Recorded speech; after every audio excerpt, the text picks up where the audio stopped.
Buenas tardes, bienvenidos al programa Educa T&T, Educación Transversal y Transdisciplinaria. Les saluda Caterina Vega Suero, quien es educadora, lingüista y comunicadora. Muchas gracias nuevamente por estar en esta nueva emisión. Aquí estamos para desarrollar un tema muy importante y que data de muchos años y obviamente forma parte de la memoria de nuestro arraigo histórico. Vamos a hablar sobre las secuelas del terrorismo y la violencia política en el Perú, específicamente secuelas psicológicas y sociales. Y para conversar al respecto, estamos aquí con el investigador, el psicólogo de la Universidad Nacional Mayor de San Marcos, Eli Malvaceda Espinosa. Él además es doctor en psicología por la Universidad de Oviedo. De igual manera es magíster en psicología comunitaria por la Pontificia Universidad Católica del Perú y sus temas de investigación principalmente tienen que ver con temas de subversión, ¿no? Subversión, terrorismo, secuelas, daños colaterales, ¿no? Tanto psicológicos como sociales, ¿no? Es todo un profesional versado en el tema que vamos a tratar hoy. Muchas gracias por estar aquí, Eli. Gracias. Eli, cuéntanos, tú has investigado bastante al respecto. Quisiéramos saber, así, de manera detallada, ¿cuáles son las secuelas? Primero, las secuelas psicológicas del terrorismo y la violencia política en Perú. A ver, a nivel general, en Perú existe, por ejemplo, cuando la Comisión de la Verdad y Reconciliación hizo el informe, pues determinó que los afectados, tanto hombres, mujeres y niños, a nivel psicológico presentaban secuelas. Por ejemplo, las principales eran sobre depresión, ansiedad, trastorno postraumático, alcoholismo, y además también había problemas en torno a efectos como, por ejemplo, suicidios, aunque no en mayor medida, ¿no? Efectos tras los abusos sexuales, ¿no? Cometidos de manera sistemática contra las mujeres, secuelas intergeneracionales, ¿no? De padres que se le trasladan a los hijos, secuelas a nivel psicosocial, ¿no? En general por las personas que están viviendo dentro de una misma comunidad con quienes fueron los perpetradores, ¿no? En general fueron esas las secuelas que se vivieron en el Perú. Sin embargo, posteriores investigaciones, ¿no? Se abordaron, digamos, estudiaron más lo que fueron las secuelas de orden cultural, ¿no? Que, digamos, más allá de las secuelas clínicamente aceptadas de un modelo médico, ¿no? Como depresión, ansiedad, trastorno postraumático, las secuelas culturales también son parte importante porque son secuelas que se visualizan más en las comunidades, ¿no? Y que por lo general, digamos, a la forma tradicional, digamos, de una vivencia de enfermedad, se le añade toda la situación de conflicto armado y entonces crean secuelas que se pueden denominar pues, culturales, ¿no? Por ejemplo, secuelas de, digamos, por ejemplo, que traen el Sasha muy tiempo, o por ejemplo, el Pensametúan, o cuando dicen que la tierra los ha agarrado, ¿no? Porque han caminado por un lugar donde no debían caminar. Lo mismo que, digamos, algo que, por ejemplo, sacó Kimberly Taylor en cuanto a la teta asustada, ¿no? La asustada, una película muy famosa a nivel mundial, ¿no? Sí, fue una película muy, muy interesante que justamente nace a partir de la investigación de Taylor, ¿no? Y cómo es que a partir de una vivencia, ¿no? De una madre, cómo la traslada a sus hijos, ¿no? A través de la leche, ¿no? Y entonces la leche queda contaminada y cómo es que el hijo que nace adquiere también, digamos, ese mal, ¿no? Ahora bien, ligado a ello, lo que también se encuentra es que justamente en las comunidades, como decía hace un rato, lo que existía era que las personas, por ejemplo, esto es algo que también se cuenta en el texto de Taylor, Entre Prójimos, cómo es que las mujeres, por ejemplo, convivían en el mismo espacio, en la misma comunidad, con quienes habían sido sus perpetradores, quienes habían abusado de ella, o quienes habían matado a sus padres, a sus hermanos y demás. Entonces, ese tipo de secuelas son secuelas de orden psicosocial que lo psicológico ya, digamos, queda muy limitado para explicar, ¿no? Entonces es un trauma que se va repitiendo día tras día, y en ese sentido, la mujer o hombre que ha sido violentado termina reproduciendo el trauma pues continuamente, y es algo inclusive en lo que el trastorno de estrés postraumático no puede encajar. No encaja porque el modelo médico bajo el cual se construye ese tipo de trastorno no sirve para explicar lo que acontece en una determinada comunidad. De ahí es que Taylor, basándose en un modelo más antropológico, digamos que estudia ese fenómeno para poder complejizarlo y entenderlo de una mejor manera, ¿no? Entonces es un libro que siempre recomiendo para trabajar sobre violencia política. Claro, es necesario, ¿no? Conocer las bases, ¿no? Las bases cuando vamos a analizar un fenómeno, ¿no? Es un fenómeno bien complejo, ¿no? La violencia política, ¿no? La política y el terrorismo, ¿no? Dime, con respecto hablamos justo algo muy interesante sobre las madres que le transmiten a la hija, bueno, es más que todo como un elemento cultural, ¿no? Pero me imagino que la convivencia misma, ¿no? Ha hecho que las hijas, fruto de violencia de la madre, con muchos maltratadores que llegaron, pues, ¿no? Sean terroristas, o sean también un sector, digamos, del ejército, porque hay que decir que no todos los de las Fuerzas Armadas, pues, son personas, digamos, han sido personas que se han estado envueltas en estos delitos, ¿no? No todas las personas, no todos los del ejército, claro está, ¿no? Pero veamos estas hijas, fruto del trauma de las madres, ¿verdad? Hay estudios de por medio que tú me dices, han crecido durante cuántas décadas, hablamos de terrorismo, sobre todo aquí en el 70, ¿verdad? Más o menos. Terrorismo entre el 80 y 2000. Bueno, pero ya los cimientos fueron 70. Claro, ¿no? Los cimientos sí, de 65 hacia adelante. Ya la guerra que le dicen con arma y todo por parte desde el 80. Claro, desde el 80, ¿no? El terrorismo ya explotó, digamos, ya violentamente, tomaron las armas a partir de los 80, ¿verdad? Entonces, esas hijas crecieron, tuvieron también sus hijos, ¿verdad? En esos casos, tú con todo el estado del arte, con toda la investigación que tienes, ¿qué nos puedes decir al respecto de los nietos de las abusadas, los nietos de las mujeres y también hombres que quedaron en los fantasmas, ¿no? Producto del terrorismo, ¿no? ¿Cuáles son las secuelas psicológicas en estos nietos? Y es prácticamente toda una cadena, ¿verdad? De dolor, ¿no? Que se transmite. ¿Qué nos puedes decir al respecto? Más allá de lo que se pueda señalar en términos, digamos, simbólicos, ¿no? Por ejemplo, del paso del trauma, ¿no? De una persona hacia otra, está, por ejemplo, el entorno de ansiedad que se genera en la familia cuando sucede o cuando acontecen situaciones en la comunidad a las cuales, por ejemplo, no estaban tan acostumbradas, ¿no? Por ejemplo, la mamá que cuando era adolescente, ¿no? Escuchaba el sonido del helicóptero, sentía temor por el sonido del helicóptero, y que a raíz de ese temor del sonido del helicóptero, digamos, es capaz de transmitir ese temor a la hija o al hijo que nace, ¿no?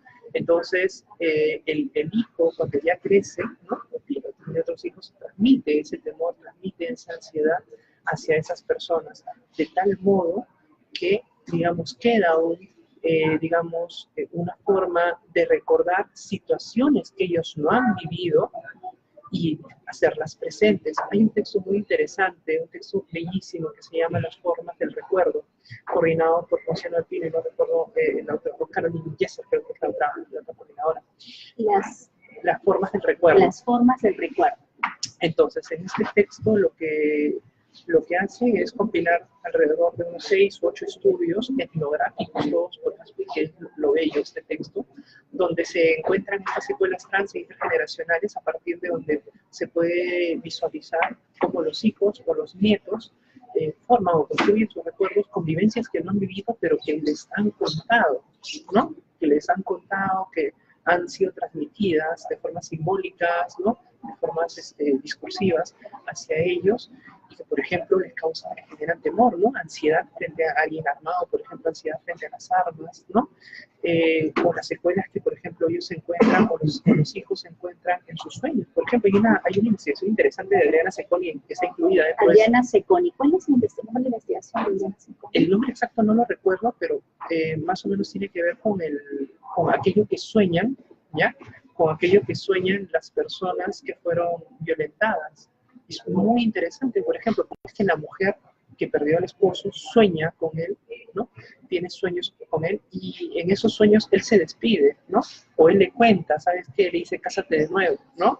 Entonces son formas en las cuales la gente va construyendo esos recuerdos y también los va transmitiendo a sus hijos, hijos que nunca habían visto al padre o a la madre, que en sus sueños los ven. Y entonces esos sueños son construidos a partir de las vivencias por las cuales son influenciadas ellos en sus hogares o en otros espacios, ¿no? Recuerdo que en el 2006 y 2007, cuando hice un trabajo de campo en Ayacucho, donde estuvimos, digamos, haciendo entrevistas con otros compañeros de la universidad, por varios lugares, alrededor de 10 comunidades, las personas nos comentaban acerca de estas secuelas que habían vivido, ¿no? Y cómo es que ellos, por ejemplo, que estoy hablando de 2006 y 2007, cómo es que ellos sentían que el informe de la Comisión de la Verdad y Reconciliación se había quedado muy corto para lo que ellos en realidad estaban sintiendo. Y entonces, eso te dice, digamos, o te habla acerca de las limitaciones que también tuvo el informe, pero que también hoy por hoy ya están surgiendo nuevos estudios, nuevas investigaciones, que más que contradecirlo en realidad lo complementan, y eso está muy bien, porque hay cosas que en el 2000, 2001 y 2002, cuando se elaboró el informe, no sabían y no se querían contar, pero hoy, 10, 15, 18 años después, ya se empieza a contar y ya la gente empieza a decir, oye, a mí me pasó esto, a mí me sucedió lo otro, o quizás te dicen, yo apoyé tal causa y ya, y son cosas que ya ahora la gente lo puede decir, pero hace varios años la gente no podía hablar de eso, ¿no?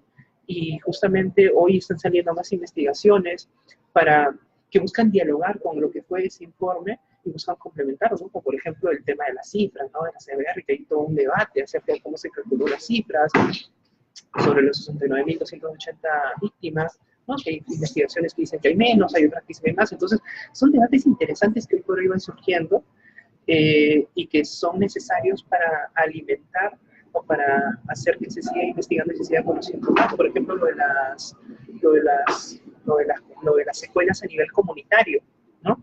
Que son bastante importantes. Cómo es que la comunidad misma se ve afectada, se ve enferma por la situación que tuvo que vivenciar, pero también cómo es que la misma comunidad, mediante lo que Kimberly Taylor denomina la micropolítica de la reconciliación, busca también solucionar sus propios problemas, ¿no? Cómo es que, por ejemplo, dentro de la comunidad, no está en el texto de Taylor, cómo es que, por ejemplo, en la comunidad hay personas que pertenecieron a Sendero y que se arrepintieron y después quieren volver a la comunidad, ¿no? Entonces, una comunidad que ha sido dañada por esa persona, o sea, viendo a la comunidad como ente, ¿cómo es que la comunidad dañada por esa persona acepta o no la acepta, lo rechaza?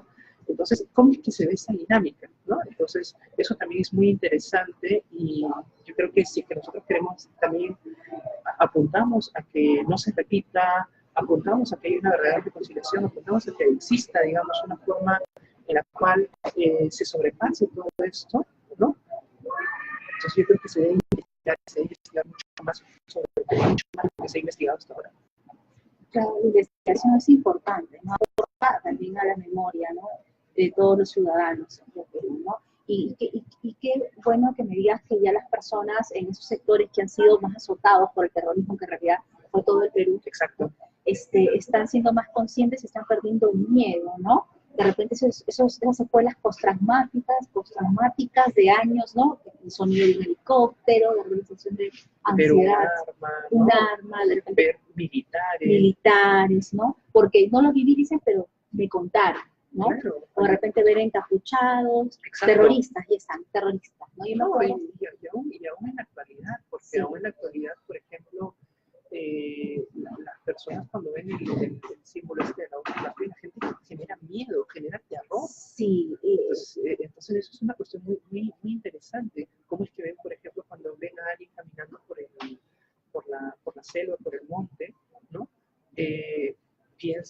por ejemplo, puede ser alguien que pueda ser sendero, y entonces esas son situaciones de temores que aún quedan, ¿no? Sí, al foráneo, al extraño, Exacto. ¿no? Yo te recuerdo en el 2006 y 2007 cuando hacíamos el trabajo de campo con mis compañeros, que en ese entonces nosotros íbamos cargados con una mochila y íbamos a entrevistar un lugar, otro lugar y otro lugar.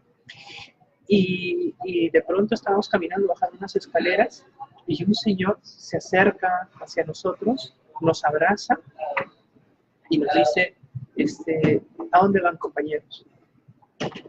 Entonces, nosotros nos quedamos helados. Claro, compañeros de qué. Claro, o sea, y bueno, en ese entonces compañeros solamente se le decía quién era el sendero. Entonces nosotros nos quedamos helados porque decíamos, ¿quién es esta persona?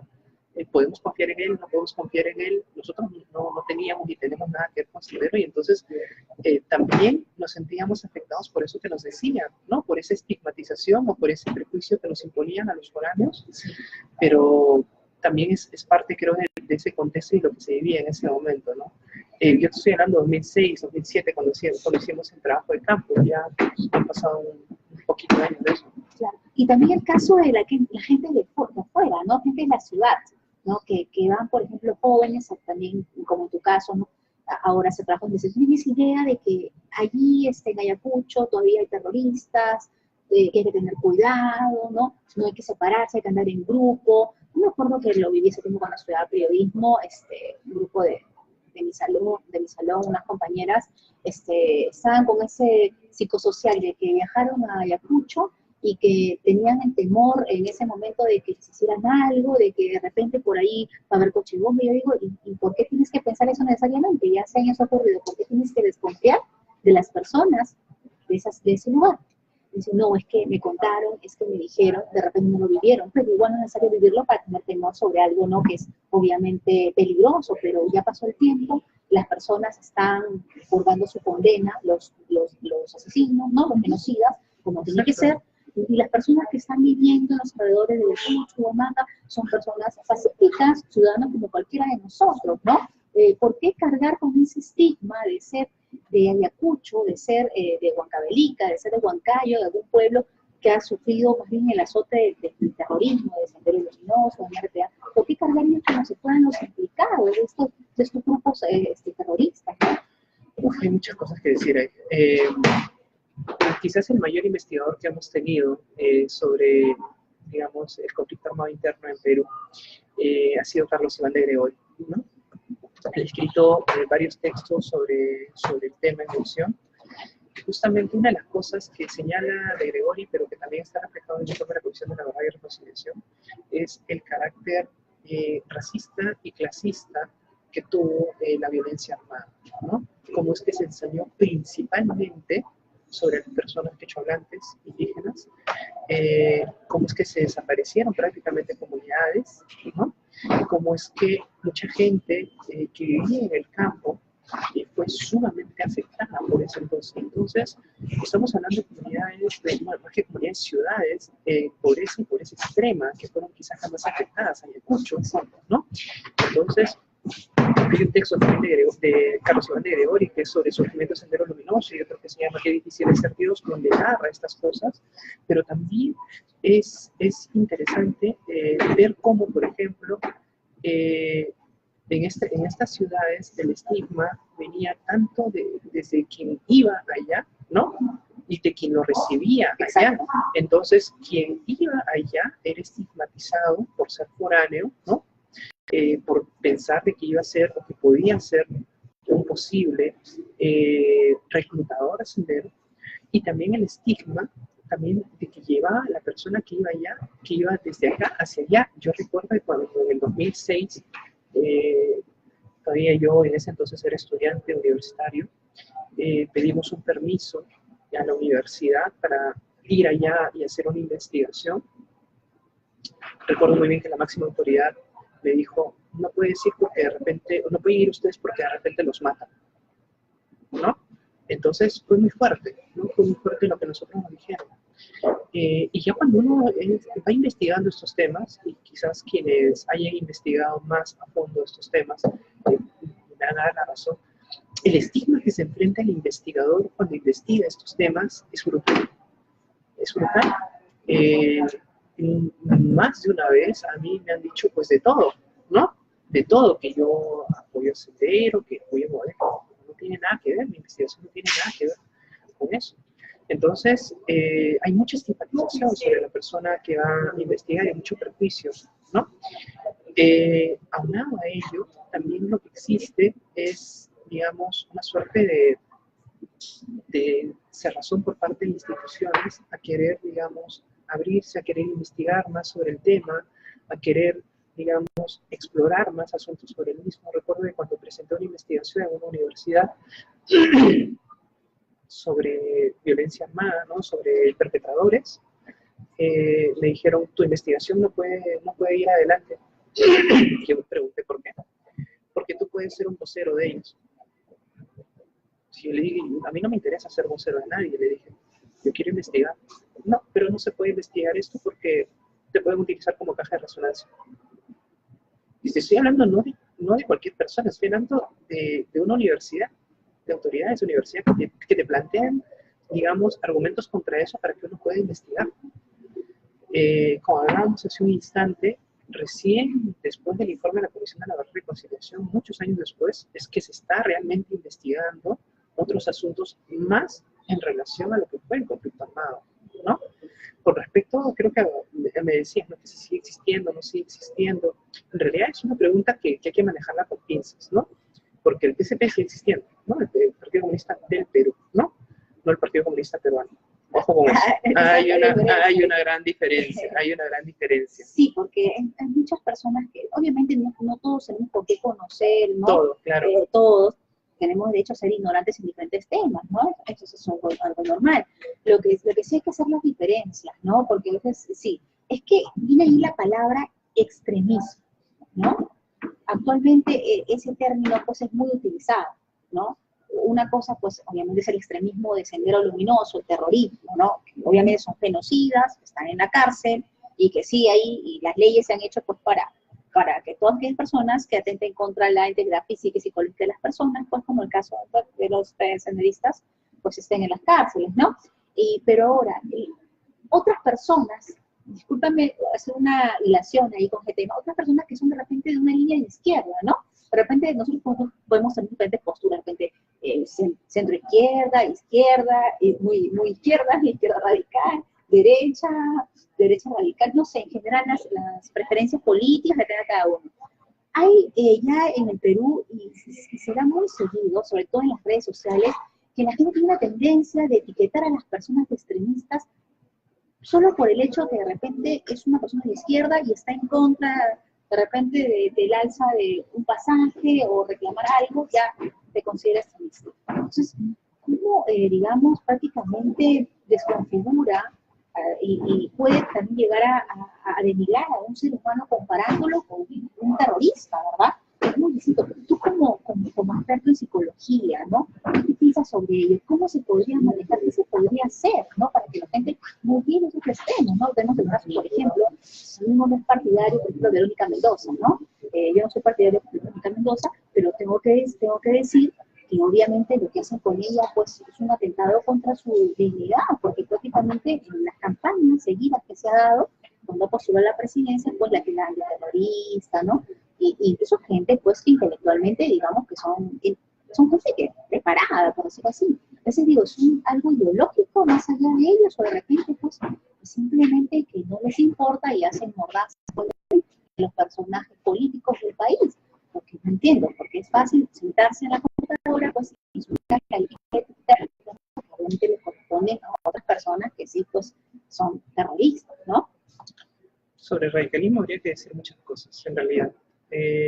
La investigación que presenté ahora en Oviedo sobre identidad política y radicalización va un poco sobre ello. Sobre radicalización habría que diferenciar entre lo que es, digamos, un pensamiento radical, ¿no? Una idea radical, e inclusive una verbalización radical, ya de la conducta de la acción radical, digamos, que pueda emitir esa persona. Es decir, una persona puede decir, ¿no? ¿Sabes qué? No sé, que quemen a todos el Congreso. Puede decirlo, pero que lo haga es otra cosa, ¿no? Que prepare una bomba es otra cosa. Entonces, Hay formas en las cuales nosotros tenemos que aprender a explicar en la radicalización, porque hay radicalización de muchos tipos, ¿no? Hay radicalización que puede ser política, radicalización que no puede ser política, ¿no? Y entonces hay personas que justamente que están dentro de, o que por ejemplo no han pertenecido a Sendero, pero que los han apoyado en su momento, ¿no? Hay un texto, ya que es un poquito antiguo, en el cual Stern, David Stern, si mal no me equivoco, utiliza un concepto sumamente interesante, que es el de la aceptación en resistencia, ¿no? La adaptación en resistencia, perdón, la adaptación en resistencia. ¿Qué es la adaptación en resistencia? Que es que, por ejemplo, había muchas comunidades a las cuales o venía Sendero, o venía la gente o los militares, y las comunidades terminaban apoyando a uno u a otro. Pero no es que hayan sido senderistas o hayan sido militares, sino es que lo hacían por sobrevivir, se adaptaron por sobrevivir. Entonces, David Stern denomina eso adaptación a resistencia, que es que justamente las personas, las comunidades, están con uno, están con el otro, no porque sean realmente de uno u otro, pertenezcan a uno u otro, sino es que realmente lo hacían por sobrevivir. Entonces, por ejemplo, uno podría etiquetar falsamente, como se ha hecho, ¿no? A una comunidad, esa comunidad era terrorista, cuando no necesariamente era así, de repente lo estaba haciendo para defenderse, ¿no? Ah, no, esa otra comunidad estaba por el no, o sea, lo que hacían muchas veces las comunidades era adaptarse. Ahora bien, mucha gente en la actualidad expresa conducta, y tiene ideas radicales, ¿no? Entonces uno puede abrir el Facebook en realidad, ¿no? Ahora que estamos en esto, abre el Facebook y se encuentra, qué sé yo, ¿no? Y muchas ideas, ¿no? Oye, vamos a tomar tal cosa, ¿no? Pero esas son, y al final, ideas radicales que deberían investigarse, deberían conocerse para manejarlas, para controlarlas con toda seguridad, ¿no? Pero justamente a partir de ese grupo que tiene unas ideas radicales, las personas que pasan a la acción, digamos, ¿no? Ya a organizarse son muy pocas, son muy, pero muy pocas. Entonces, es importante investigar el comportamiento radical de la persona para, a través de ello, identificar a quienes realmente están ejerciendo conductas radicales extremistas, ¿no? Y justamente, si nosotros estamos apuntando a que no se repita, justamente lo que tenemos que hacer es desarrollar, más que desarrollar el tema, digamos, como se desarrolló hace muchos años la acción armada, digamos, del Estado frente a estos grupos, es desarrollar el equipo de inteligencia. ¿Quién capturó a Dilma? El equipo de inteligencia. ¿No? Inteligencia, ¿no? Entonces, inteligencia lo capturó el GEIN, claro, y entonces el GEIN lo capturas. Y pues hace un seguimiento por varios años, ¿no? No tuvo bajas la captura, ¿no? Solo creo que un disparo al aire y más, y se capturó al máximo líder de esa organización, y a partir de ello la escalada de violencia se redujo. Sí.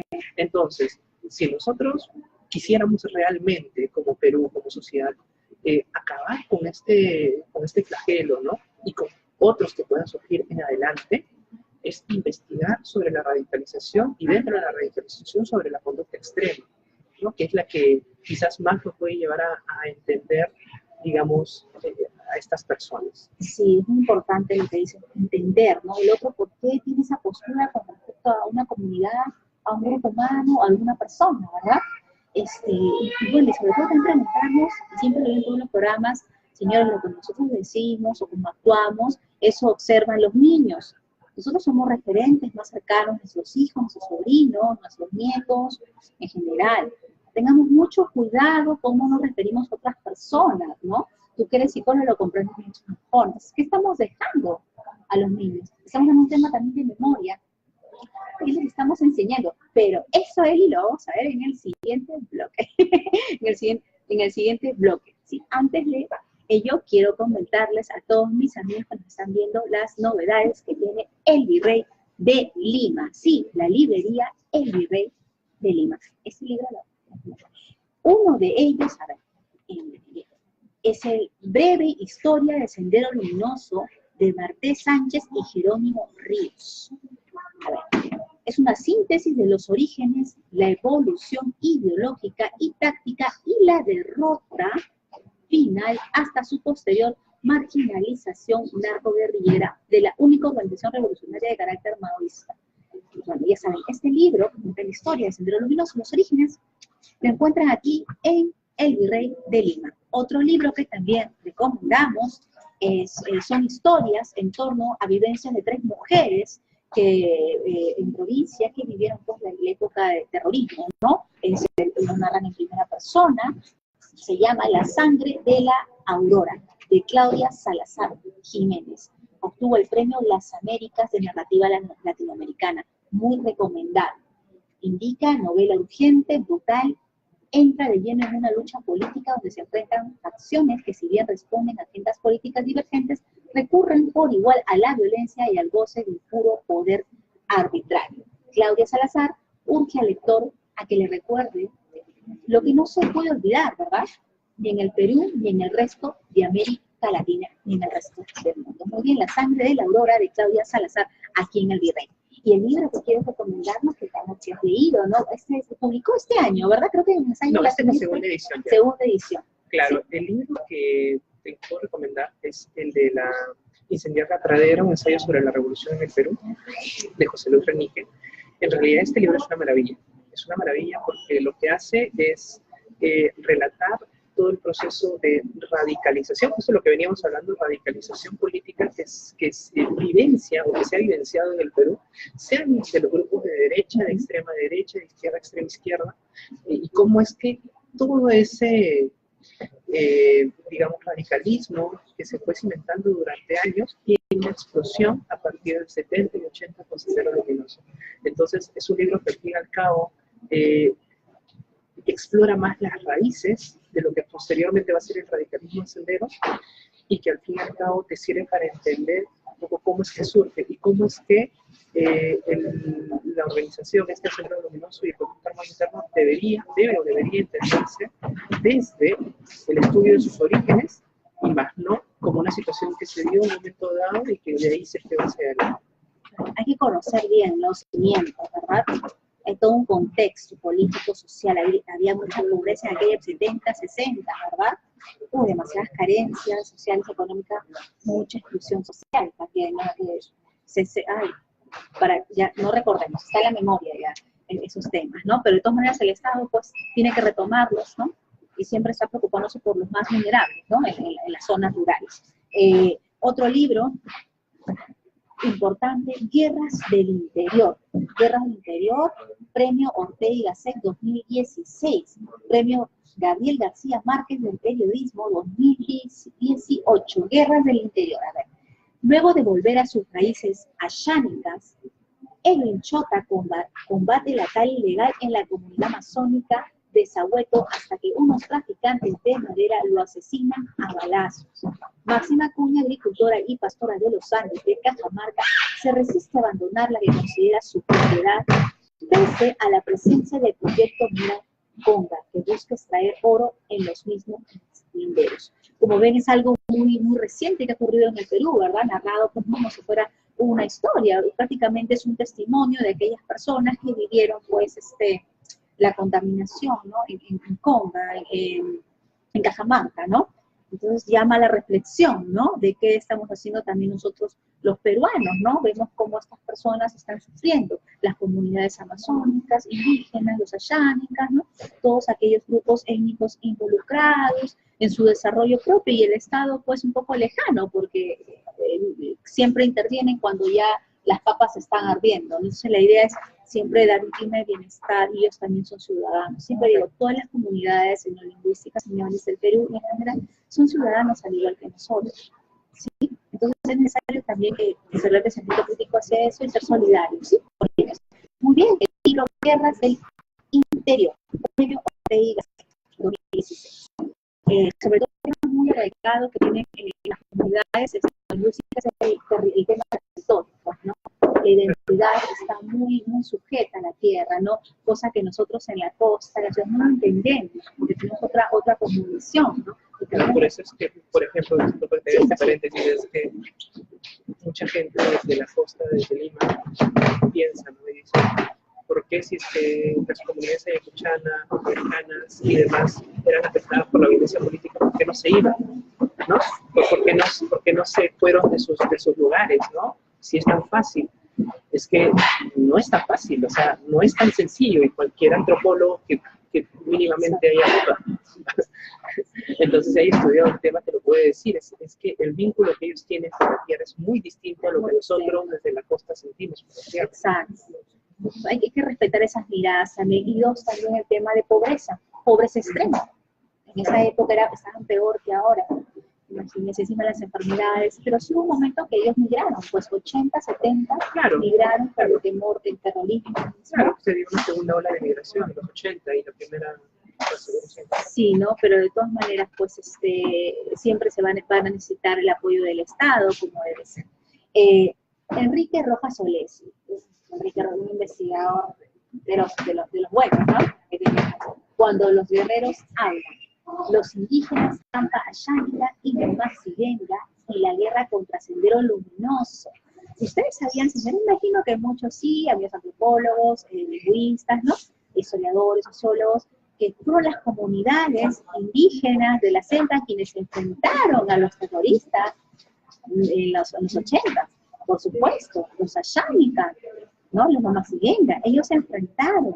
El Estado que hizo les dio armas, al igual que las comunidades campesinas, ¿no? En las sierras altas del Perú. Pero imagínense estas personas que no tenían conocimiento de cómo se porta un arma, ¿no? Entonces hay que ser un miembro del ejército, de repente recibir una instrucción. Pero lo hicieron por amor al país. Por amor al país. ¿Quién arriesga su vida, su familia, su territorio? ¿No? Hay que ser muy agradecidos con esas comunidades, ¿no? Y es importante conocer este tipo de programas que hacemos, señores, porque nos hace sentirnos orgullosos de aquellas comunidades que nosotros hemos olvidado, ¿sí? Por estar muy alejados de ellos. No solamente recordemos cuando hayan eventos de interculturalidad, sino hay que leer un poco más sobre ellos, conocernos un poco más, viajar, y cuando viajemos no con mero turismo, no, sino porque queremos encontrarnos con el otro y descubrir más cosas sobre ellos, ¿no? Y que nos llenan de orgullo sabiendo que pues, ellos han luchado contra el terrorismo, nos ha protegido prácticamente, valientes, y nunca en desmedro de la sociedad, más bien a beneficio. La verdad que soy bien sensible con ese tema, la verdad que he trabajado en comunidades también, en la selva, y conozco la profundidad del tema. Entonces seguimos con, muchas gracias, librería El Virrey de Lima. Los pueden encontrar todos estos libros y más sobre la época del terror, el Sendero Luminoso y la violencia política en general en la librería El Virrey de Lima. Estamos a la espalda de la Municipalidad de Lima y a media cuadra de la Plaza Mayor. Muchas gracias. Volviendo al tema. Justo estábamos hablando sobre el caso de los niños, ¿verdad? Los menores, como estas secuelas, digamos, más que secuelas en ese caso, como el comportamiento de los adultos, que tú eres psicólogo, lo sabes mejor, cómo ese comportamiento de los adultos, de estigmatizar, radicalizar, ¿verdad? Etiquetar a las personas, son arquetipos para estos menores, ¿no? Porque es lo único que pueden ver, y el mejor espacio donde ellos los encuentran, lamentablemente, es en las redes sociales. Porque hoy en día los chicos no paran mucho en la casa, ¿no? O paran en su habitación, pero su mundo son las redes sociales. ¿Cómo abordar ese tema de las escuelas, ¿no? De escuelas sociales con los menores, los niños ya con potencial social, ¿no? 7, 8 años, ¿no? Para evitar que desarrollen esos estigmas, ¿no? Esos estigmas que pueden ser una problemática cuando ellos puedan interculturalizar con otra persona, ¿no? En la sierra, como decías, ¿no? Llegaron y tener otra idea o un centro con respecto a esa persona, porque escuchó, porque le contaron. ¿Cómo deberían de ser los padres? Te cuento un poquito de historia de lo que pasó. Creo que más o menos en el 2006 o 2007 un grupo de investigadores en el cual estaba José Carlos Agüero y otros más,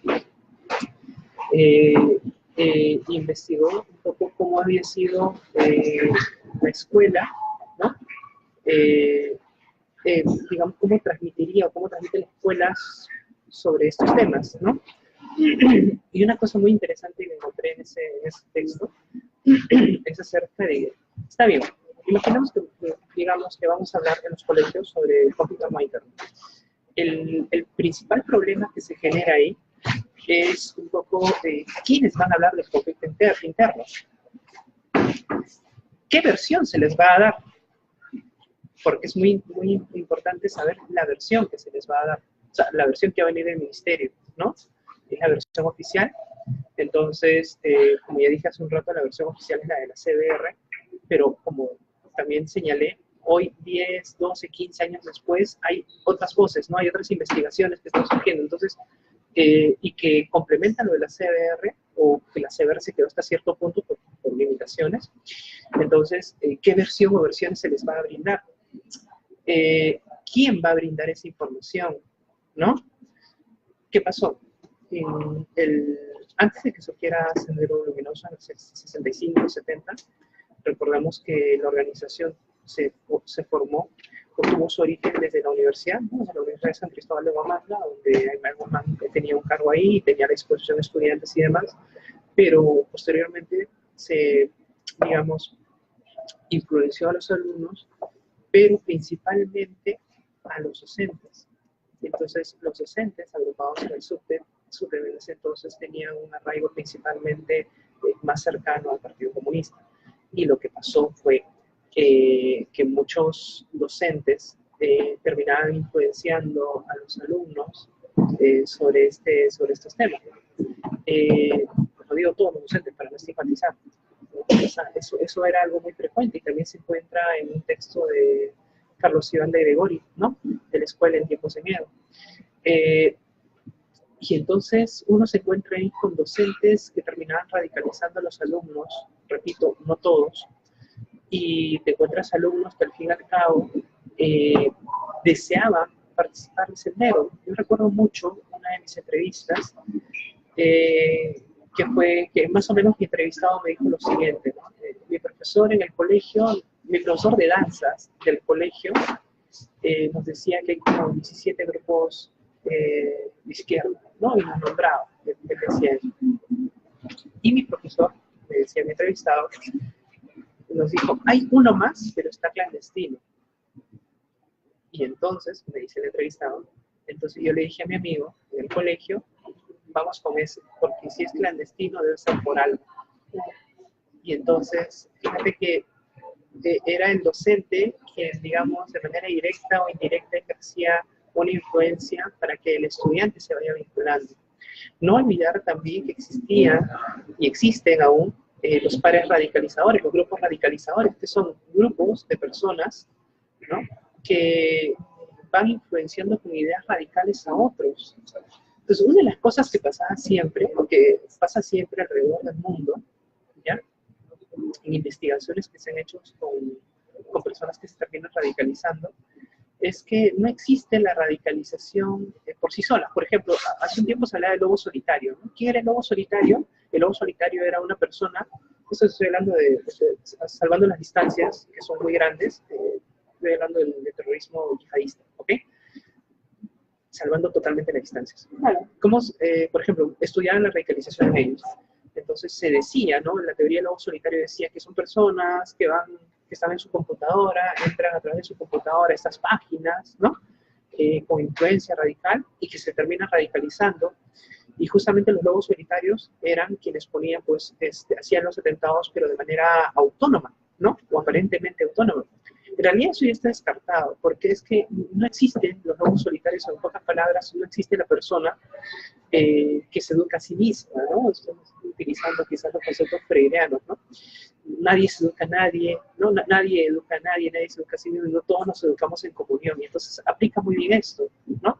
Que es que las personas entraban sí a internet, entraban solas a internet, pero eran a su vez captadas en internet por otra persona que ya estaba previamente radicalizada, o el de la mezquita que ya estaba radicalizado, y él lo sigue influenciando, él o ella lo sigue influenciando.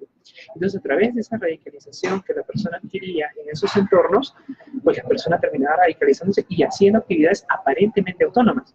Y entonces ahí lo que venía, por ejemplo, que es una cosa interesante, que cuando hubo un congreso sobre terrorismo el año 2017 en la Universidad de España, donde participé, justamente ahí es donde se analizaban estos puntos, y una de las cosas que decían que era bastante interesante era que quizás el único país, ¿no?, El único estado, por ejemplo, que tenía controlado eso era, si mal no recuerdo, era Israel, ¿por qué? Porque justamente tenía controladas las conexiones a Internet, entonces sabía todo lo que la gente hacía por Internet y obviamente ahí sabía quienes estaban teniendo actitudes que no eran, digamos, bueno, que eran radicales, ¿no?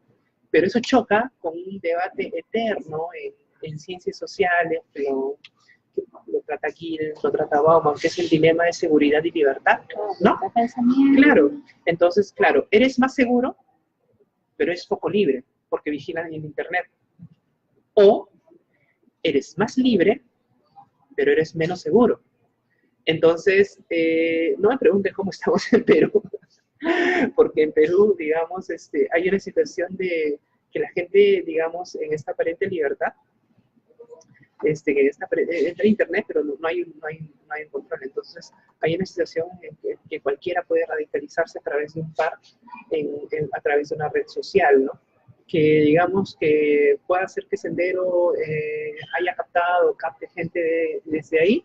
Pues sí, tenían sus páginas de Facebook, lograban radicalizar, tenían otras instituciones a través de las cuales radicalizaban, pero como dije hace un momento, hay una distancia muy grande entre lo que es el pensamiento radical, las ideas radicales y las conductas radicales, ¿no? Delito, ¿no? Una conducta, ya concretar algo es un delito, ¿no?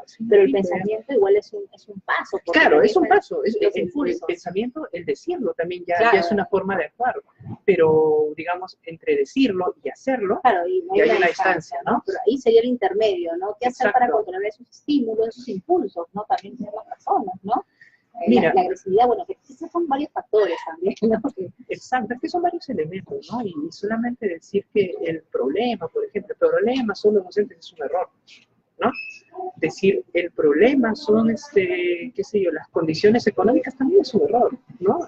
Yo, por ejemplo, cuando he entrevistado a senderistas, ellos siempre me argumentaban que el problema fueron las condiciones económicas en las que ellos se han visto envueltos, ¿no?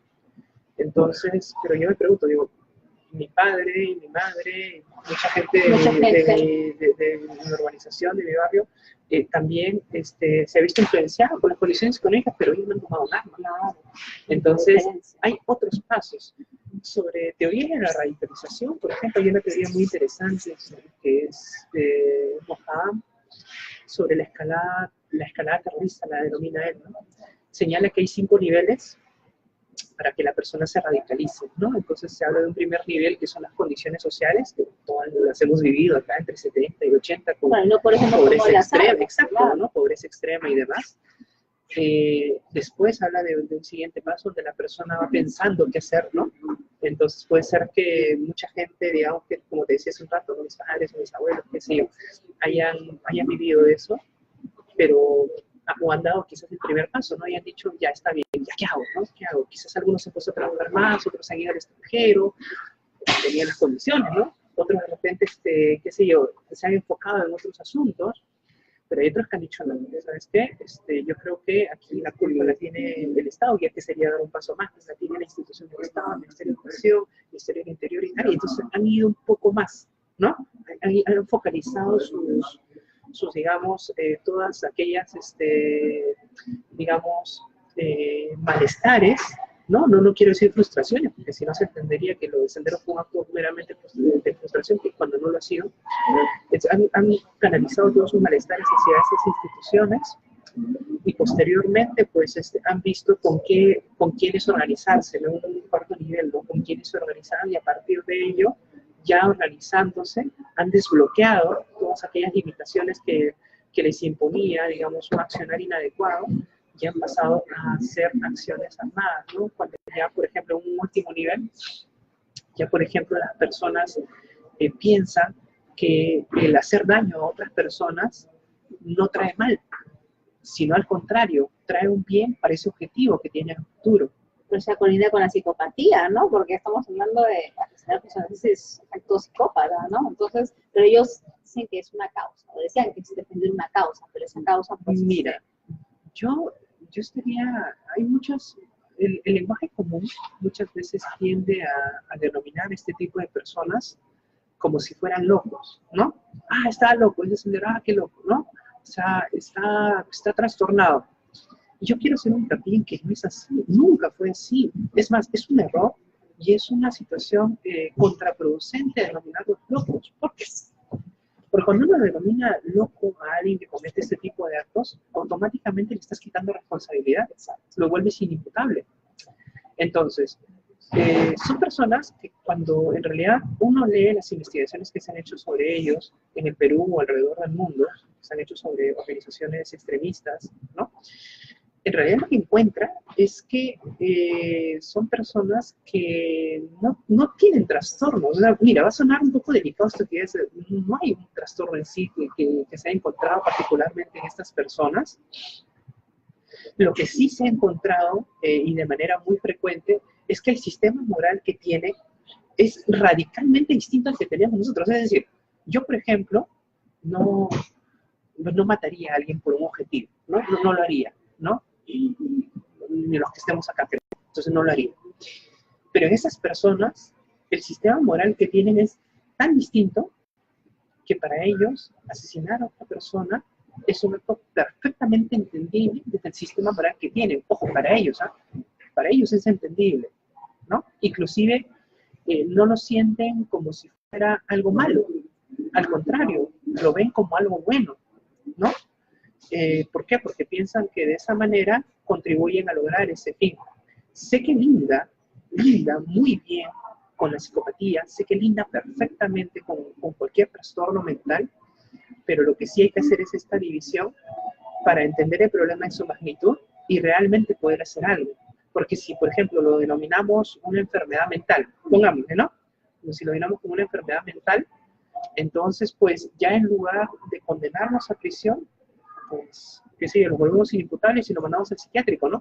Cuando el problema no es ese, sino es el problema es que el orden moral que tienen se ha visto, digamos, afectado. Hay una teoría muy interesante, que es la de Atran, ¿no? Que trata acerca del actor devoto, que es muy interesante. El actor devoto, yo sé que suena algo de religión, ¿no? Pero no es algo de religión. Sé que mucha gente ha intentado vincular a Sendero con un grupo religioso, pero más allá de ciertos aspectos puntuales que haya tenido, no es en sí un grupo religioso en todos sus términos.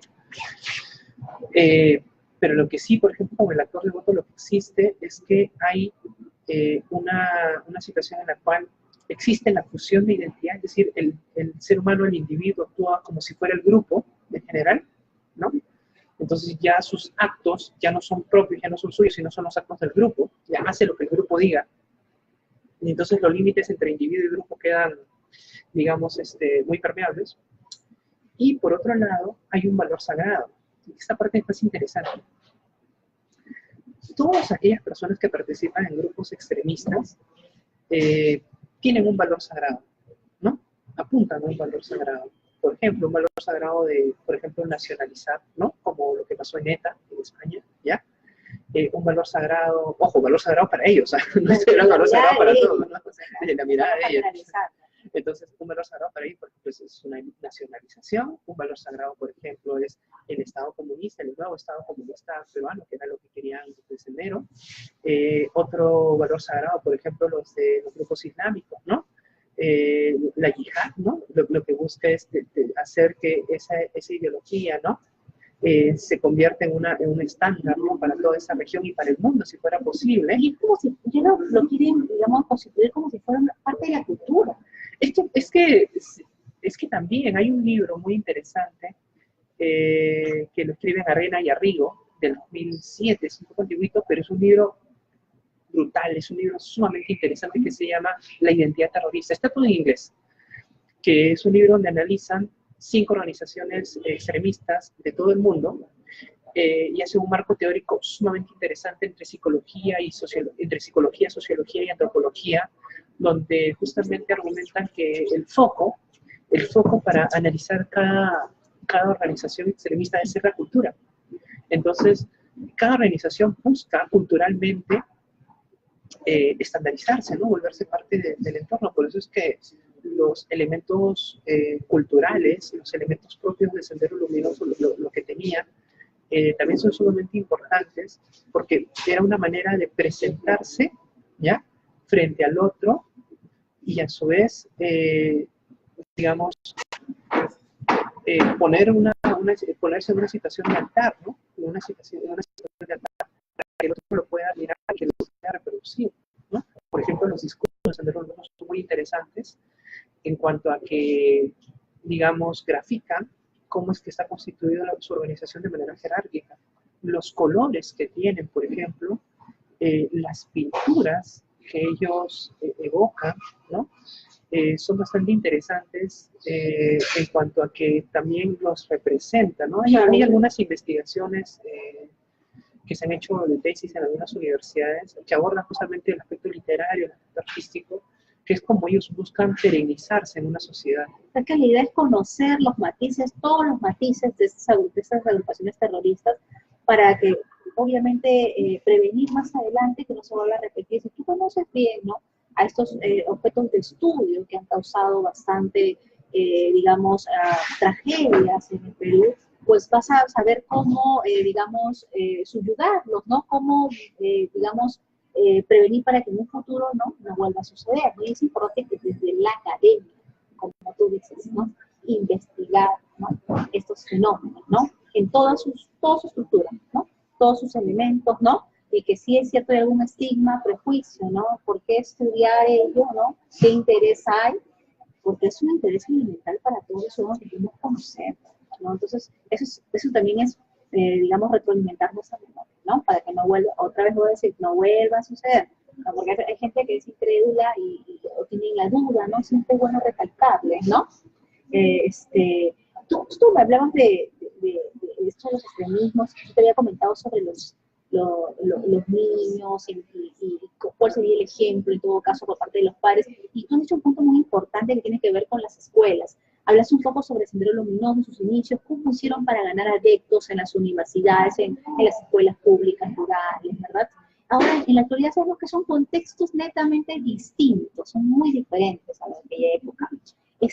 ¿Habría, digamos, personas vulnerables? ¿Se podría decir cuál sería una identidad vulnerable de aquella persona que podría ser presa fácil de pensamientos radicalistas?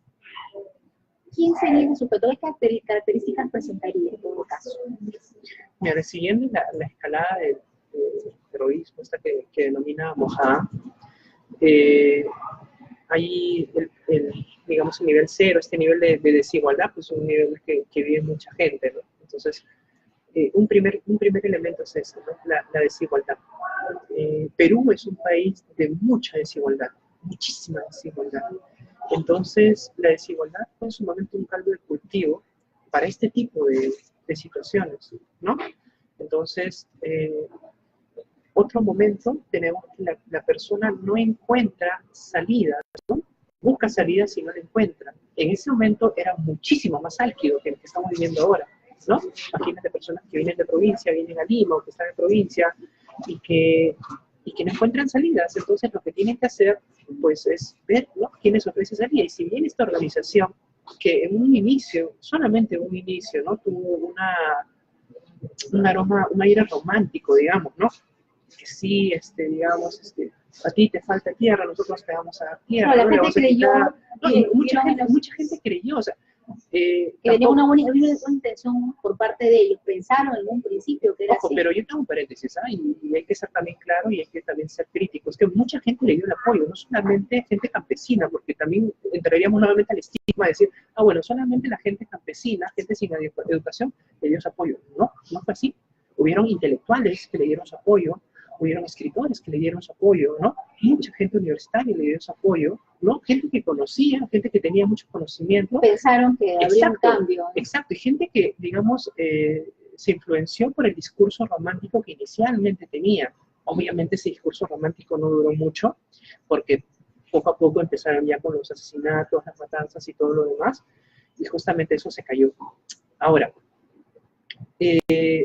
la situación que nos presenta ahora el Sendero Luminoso es una situación sumamente distinta, ¿no? Es sumamente distinta. Ahora la gente, digamos, para radicalizarse necesitaría cosas muy digamos, de mucha magnitud. Por ejemplo, ¿qué se daba en el 60 y en el 70? ¿No? Había muchos movimientos políticos en toda Latinoamérica. Hay que entender el fenómeno del sendero también, como por ahí lo señala Renique, que no solamente era una situación del Perú, era una situación que se estaba dando en toda Latinoamérica, ¿no? Hace unos años había muerto Che, estaba lo de Mao hace unos años atrás, la plena Guerra Fría en el 60. Entonces, era toda una situación, todo un contexto político de ese entonces, ¿ya?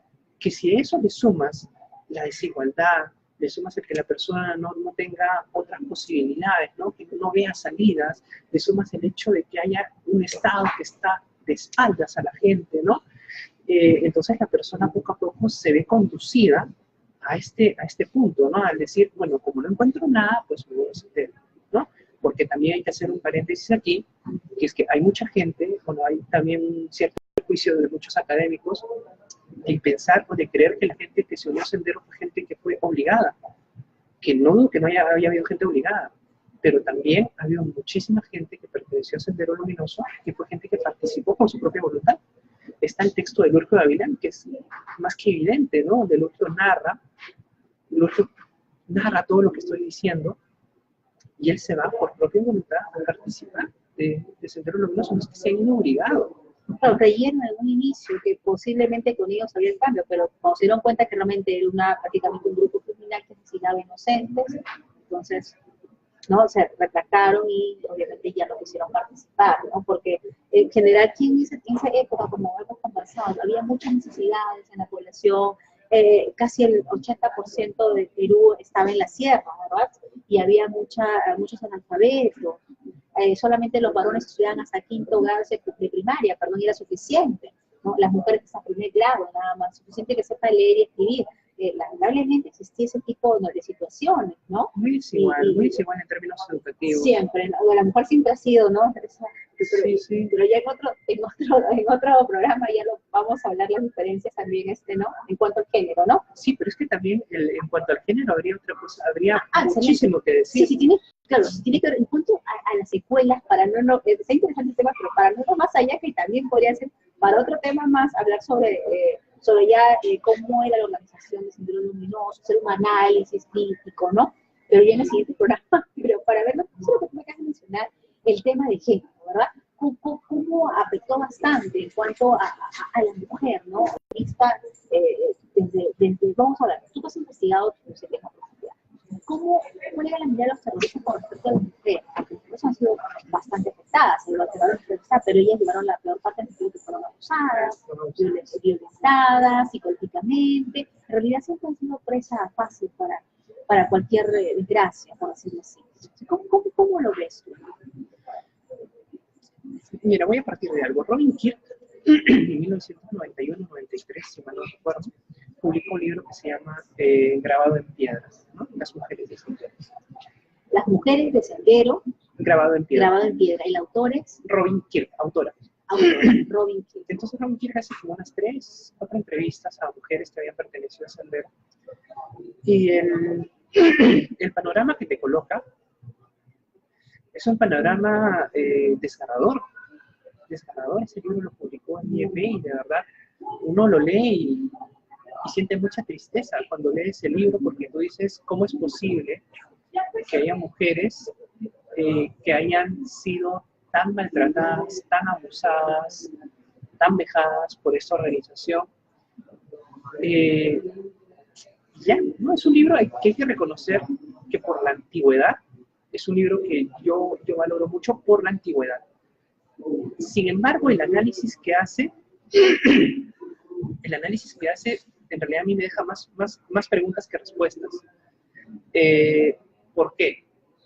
Porque cuando ya uno analiza las situaciones que ocurrían al interior del Sendero Luminoso, se da cuenta de otros detalles, ¿no? Que por ejemplo en Sendero Luminoso, en la cúpula de la organización habían varias mujeres, ¿no? Uno se da cuenta que, por ejemplo, dentro de esta organización, quienes, por ejemplo, en muchos de los casos daban el tiro de gracia, ¿no? El disparo final a la persona para ya asesinarla, en muchos casos eran mujeres. Aquí en Lima y en otros lugares del país hubo algo que se llamó Socorro Popular, que era una organización de mujeres, ¿no? Que era que muchas, bueno, no exclusivamente mujeres, pero muchas mujeres se encargaban de dar, de tratar llamemos, a sus heridos, ¿no? De su organización, cuando estaban en completamiento, qué sé yo. Entonces, cuando yo entrevisté a mujeres de Sendero Luminoso, pues una de las cosas que encuentras es que yo, por ejemplo, no encontré nada de lo que encontró Robin Kirk. O sea, no me encontré con mujeres agazapadas, con mujeres tristes, con mujeres que estaban sufriendo, que las habían abusado al interior. No, me encontré, al contrario de eso, con mujeres que, bueno, siguen pensando, digamos, sí en sus ideales, que no comparto, pero que eran mujeres que habían decidido hacerlo. O sea, eran mujeres que habían decidido estar ahí, ¿no? Que no habían sido obligadas. Repito, no digo que no haya habido obligadas, deben haber habido, pero las que yo encontré simplemente no surgía a ello. Tanto en mujeres como en hombres, ¿no? Volviendo al tema de género, tanto en mujeres como en hombres, lo que sí he encontrado es que hay una ausencia, como secuela, ¿no? Vamos a llamarlo así, como secuela, es que hay una ausencia de afectación por todo lo que han hecho. Es decir, no se sienten mal por lo que han hecho, no sienten dolor por lo que han hecho, no sienten culpa ni pena por lo que han hecho. Entonces, claro, yo como entrevistador, cuando escucho ello, yo digo, es difícil procesar el discurso. Entonces, pues preguntas por qué, ¿no? Y les pregunté por qué, qué es lo que pasaba con ellos para que piensen esas cosas. Y me decía, es que nosotros, te digo lo que me decían ellos, ¿no? Nosotros hemos servido al mayor movimiento revolucionario de este país, ¿no? El más grande, y entonces yo me siento orgulloso de haber participado. Y les repreguntaba, ¿pero has matado? Y me decían, sí. Y si se fueran a dar las condiciones, lo volvería a hacer. Entonces, entonces hay situaciones muy duras, ¿no? Que yo he escuchado en esas entrevistas, que refleja un poco este ideal moral, digamos, esta forma de valoración que tienen por la idea y que la buscan ejecutar. Pero obviamente, y es algo que también he encontrado tanto en grupos de hombres como mujeres, ya en ambos grupos me dicen que no, o sea, si bien lo volverían a hacer, y si las condiciones se vuelvan a dar, pero que son conscientes de que las condiciones no se dan en este momento, ¿no? Son conscientes que son otras condiciones y que lo que toca ahora, digamos, en el caso de ellos, es organizar su lucha, ¿ya? Pero desde un punto de vista más político, ¿no? Con organizaciones, digamos, subalternas que se originen de ella, pero ya en un modo más político que militar. Otra cosa también que la voy a colocar entre paréntesis es que en ese entonces, en el 70 y 80, las organizaciones políticas, no de izquierda o de extrema izquierda, no discutían sobre si es que iban a hacer o no iban a hacer la lucha armada. Es que eso también hay que entenderlo. Las organizaciones en ese entonces discutían sobre cuándo hacer la lucha armada. Ojo, sí. Ojo, interesante disyuntiva, porque si es que lo vemos de ese modo, entonces Sendero era una más de las organizaciones que después, digamos, dio ese paso, o sea, pasó hacia atrás, ¿no? O sea, sí que después dio ese paso, fue por una cuestión más organizacional. De las mujeres, pues en Ayacucho, Socorro Popular liderado por La Torre, la primera esposa conocida de Manuel Guzmán, ¿no? Luego Eleni Parraguita, ¿no? Pero qué frialdad, digo, de esas mujeres, ¿no? Para que creo que hay una historia sobre ella, una cerda que dejó a su hijo de 6 meses para unirse, ¿no? No sé qué tan cierto es eso, ¿no? Pero bueno, llegar a algo tan frío, ¿no? Bueno, ya es de mentes extremas. Es que también, es que, fíjate, explicar su conducta, su ideal moral, desde gente que no tiene ese ideal moral, es absolutamente incomprensible. O sea, entender cómo, por ejemplo, lo que hizo Eleni Parraguirre, o lo que hicieron otras también, ¿no? De dejar a sus hijos, es incomprendible, escapa de nuestra realidad. Pero, digamos, haciendo un ejercicio más fenomenológico, ¿no? Claro. De un poco de ver las cosas, de estudio. claro, ¿no? De ver las cosas ya desde su punto de vista, sin ser ellos, verlos a ellos, digamos, es perfectamente entendible desde su punto de vista de ellos. ¿Por qué? Porque justamente para ellos no hay otra cosa, ni hay otra organización, ni hay otro fin que no sea el de constituir el nuevo Estado peruano, que era el Estado Es un peruano. fanatismo también, ¿eh? Exacto, Pero exacto. Entonces, si no hay otra cosa más que eso, claro. y entonces eso lo tiene bien presente. Entonces, cualquier cosa que sea para construir eso está bien, cualquier cosa que lo dificulte está mal. De la concepción de ellos, claro, o sea, ¿no? Desde su mirada. ¿No? Entonces, mira, ¿qué tanto daño puede hacer a las personas y a las sociedades el fanatismo? También el ser radical, ¿verdad? Entonces creo que ahí está el problema, ¿no? En cuanto a la formación del individuo, ¿no? Y también, bueno, obviamente... el individuo en su entorno, claro. En su entorno, los agentes sociales, ¿no? Su entorno, cómo está la situación, porque es un conjunto, ¿no? El que construye el individuo, ¿verdad? Los fenómenos sociales, psicológicos, ¿verdad? También en casa la formación. Exacto. Es todo... La comunidad. La comunidad. ¿No? Si la comunidad le brinda cierto seguro a esta persona, ¿no? Por ejemplo, vieron tras la primera migración, bueno, la segunda gran migración en Perú que se dio en los 80, pues lo que se encontró es que mucha gente que se formaba en comunidades venía de la sierra, mucha gente también venía con ciertos ideales de apoyo, ¿no? Entonces, inclusive para organizarse ahí dentro. Entonces, hay que ver eso, hay que ver que no solamente es la influencia del individuo, entonces todo, un todo. Es todo, da un contexto internacional, ¿no? Bueno, y cada ser es diferente también, ¿no? Es un tema muy sensible en cuanto a la construcción también de valores de individuos, ¿no? ¿Por qué actuar de esa forma tan, digamos, deliberada, hacer daño al otro? ¿Qué lo motiva? No es justificación, claro está. Entonces, es bueno, señores, señoras, jóvenes, señoritas que nos están viendo, en general con todos, hacer una reflexión, ¿no? Sobre también qué estamos haciendo todos nosotros para no llegar al fanatismo, para no llegar a ser intolerantes, para también no ser exacerbados de pensamientos, ¿verdad? Y sobre todo el radicalismo. Si estamos en la ruta de que no se repita. Y de que no se repita, obviamente, aquellas atrocidades, producto de genocidio terrorista, también igual por algún sector del ejército peruano que también cometió delitos, asesinatos, violaciones, vejaciones, también, claro, no todos, pero siempre hay malos elementos de una institución, lamentablemente. Bueno, eso es todo en este programa. Muchas gracias. Estuvimos conversando con el especialista y psicólogo comunitario Eli Maldacera Espinosa, ¿no? Profesor sanmarquino, con mucha experiencia en estos temas, y un gusto tenerlo en una próxima emisión. Habló para ustedes Caterine Vega, desde aquí, el Virrey de Lima, y conmigo será nuevamente hasta el siguiente programa. Muchas gracias por estar con nosotros. Buenas tardes.